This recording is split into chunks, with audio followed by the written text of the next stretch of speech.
Digital marketing లో అనుభవం ఉన్న ఎగ్జిక్యూటివ్స్ కావాలను సంప్రదించవలసిన నెంబర్లు 8688926084. ఇది ఇట్లుంటే సీన్ రిపీట్. 2014లో బీఆర్ఎస్ లో 12 మంది ఎమ్మెల్యేలతో టీడీఎల్పీని విలీనం.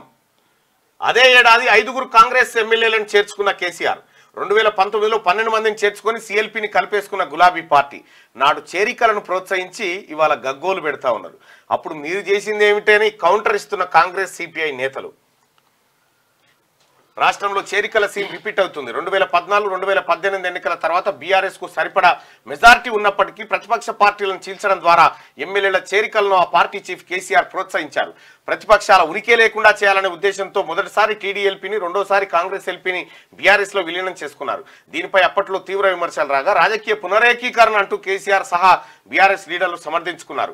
తెలంగాణ అభివృద్ధి కోసం, నేతల రాజకీయ భవిష్యత్తు కోసం వచ్చే వాళ్ళను ఎలా కాదంటామని ఎదురు ప్రశ్నించారు.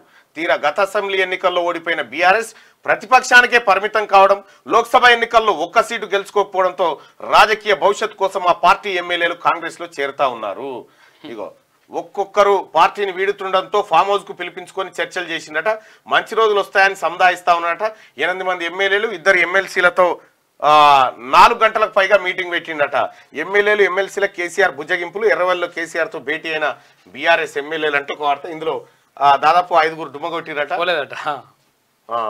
చాలా మంది డుమ్మగొట్టిరట. అయితే గతంలో కేసీఆర్ చేస్తేనేమో సంసారం అయింది, యువతలోడు చేస్తే వ్యభిచారం అయింది అన్నట్టుగా చెప్పుకొస్తుండు. ఇప్పుడు వాళ్ళకు వాస్తవానికి చెప్తాను కూడా ఏమైనా మీడియా ముంగట అంతా కూడా ఏం లేకుండా పోయింది. ఎందుకంటే కేసీఆర్ చేసిన అరాచకం అట్లుండే కదా అప్పట్లో. మొత్తం పునరేకీకరణ, రాజకీయ పునరేకీకరణ అని చెప్పి అన్ని పార్టీలను ఎల్పీలను విలీనం చేసుకుంటే ఇవాళ నువ్వు నేర్పిన విద్యగా నీరదాక్ష అన్నట్టుగా కేసీఆర్ మీదకి వచ్చి పడ్డది. అంతే.